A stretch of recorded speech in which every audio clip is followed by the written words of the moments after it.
Assalamualaikum warahmatullahi wabarakatuh. Balik lagi bersama alur cerita film.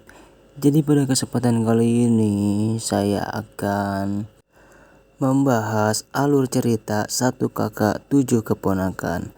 Bagaimana filmnya? Dan menurut Mimin ini tuh sangat-sangat inspiratif ya, dimana seorang kakak bisa mengurus 7 keponakan. Oke, tanpa berlama-lama langsung aja kita ke alur ceritanya. Ini Kak Agnes, dan yang laki-laki ini bernama Atmo, dan ini Miko, adik dari Kak Agnes, dan ini adalah keponakan Kak Atmo ya. Di sini Miko dan pacarnya yang bernama Maureen sedang menunggu sidang S1-nya. Namun terlihat Miko yang menggunakan sepatu burik, Maureen pun kasihan dan memberikan sepatunya. Namun yang tak diduga, Miko malah menyuruh Maureen untuk membuang sepatu buriknya itu. Kata Maureen, "Ya udah aku buang, nggak apa-apa." Saat sedang berlangsung, Miko mendapat kabar bahwa Kak Atmo sedang dirawat di rumah sakit. Ia terkena serangan jantung. Dan hal yang tak diduga, Kak Agnes pun pecah ketuban dan dia langsung melahirkan. Namun nahas, Kak Agnes harus meninggal karena pendarahan. Kak Atmo dan Kak Agnes pun meninggal di hari yang sama. Dan kini Miko harus menjalani sebagai orang tua dari keponakan-keponakannya. Ia menelpon kakaknya yang pertama bernama Osa, namun ia tidak bisa pulang. Miko menjalani hari-hari bersama Maureen, pacarnya, untuk mengurus ke-7 keponakannya tersebut. Ia terus belajar bagaimana menjadi ayah yang baik dengan melupakan semua mimpi-mimpinya yang ingin menjadi arsitek.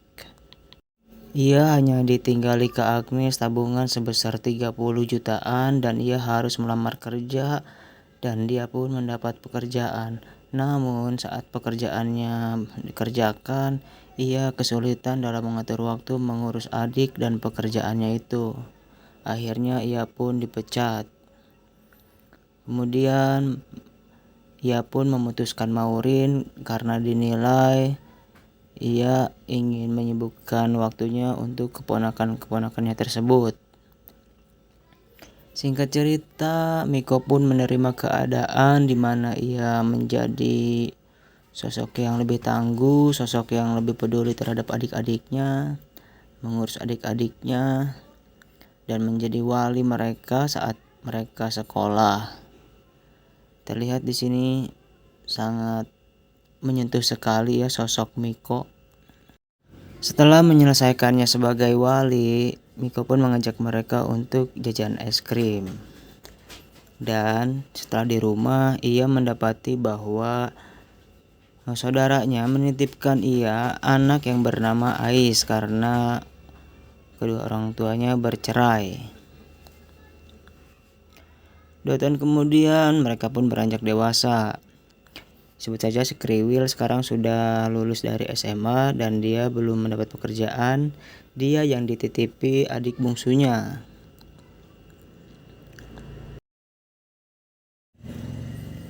Di sisi lain, Miko masih mencari pekerjaan dan kebetulan tempat kerja yang ia lamar adalah tempat bekerja Airin, pacarnya. Dan seketika mereka pun kerja bersama ya di satu tempat.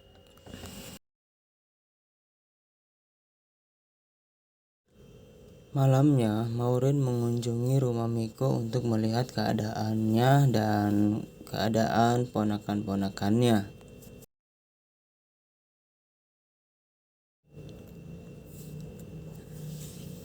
Kemudian, setelah pulang kerja, Miko dikejutkan oleh kedatangan Kak Osa yang sudah bisa menjaga anak-anaknya.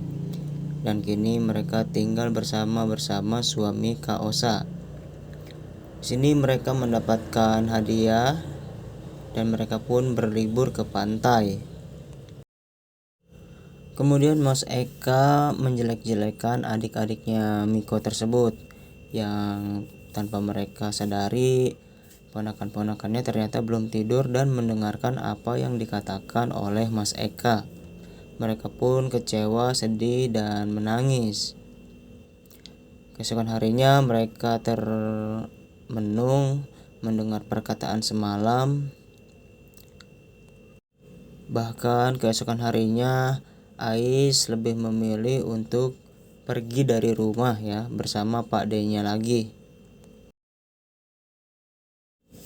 Selang beberapa minggu bahkan berbulan-bulan, Miko yang fokus mencari uang terus mentransfer uang tersebut kepada Kak Eka dan Kak Osa. Namun hal yang tak diduga ternyata uang tersebut tidak diberikan kepada ponakan-ponakannya, melainkan dibawa kabur oleh Mas Eka.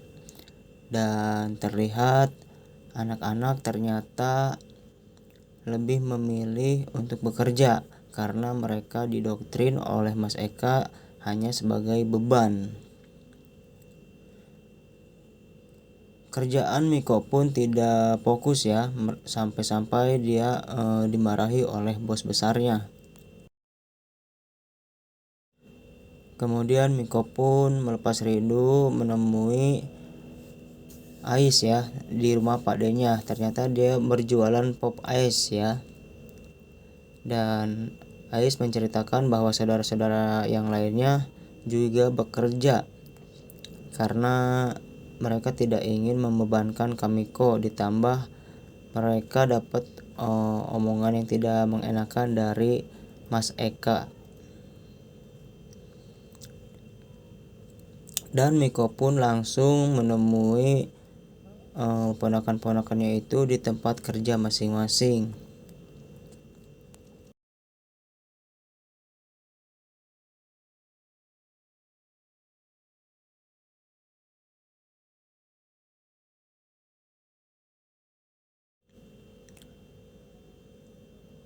Di sini kita bisa lihat anak-anak atau ponakan-ponakannya, ada yang kerja bangunan, fotokopi, dan ada yang jaga restoran ya. Mereka berbuat seperti itu karena tidak mau membebani Miko ya, dan sempat didoktrin juga oleh Mas Eka sebagai beban doang. Mengetahui hal tersebut, Miko pun marah kepada Kak Osa, dan Kak Osa coba menjelaskan bahwa benar uang tersebut diambil oleh Mas Eka ya, suaminya, dan kabur.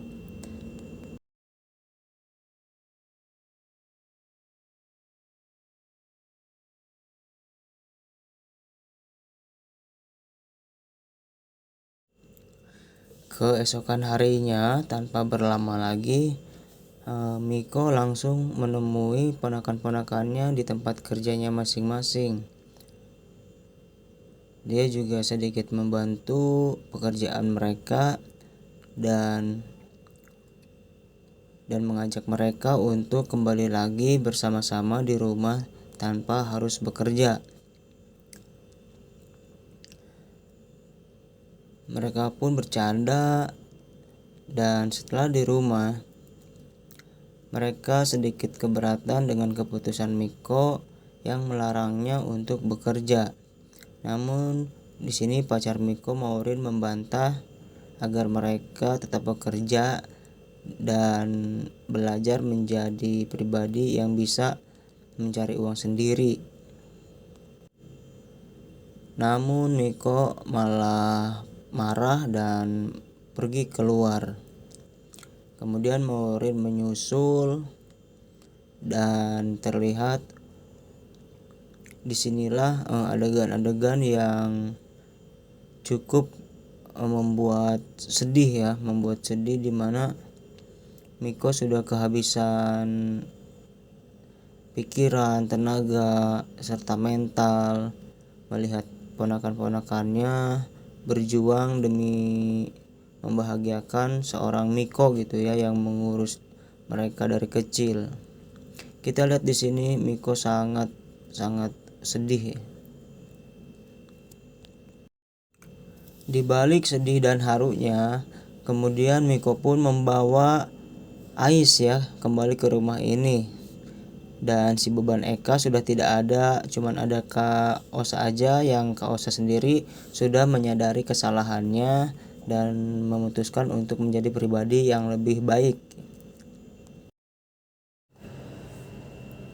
Kebahagiaan Miko terlihat di sini melihat ponakan-ponakan dan saudaranya berkumpul lagi seperti sedia kala. Itu dia alur cerita Satu Kakak Tujuh Keponakan yang menjadi inspirasi buat orang-orang yang sedang berjuang menghidupi keluarganya. Sampai jumpa di video selanjutnya.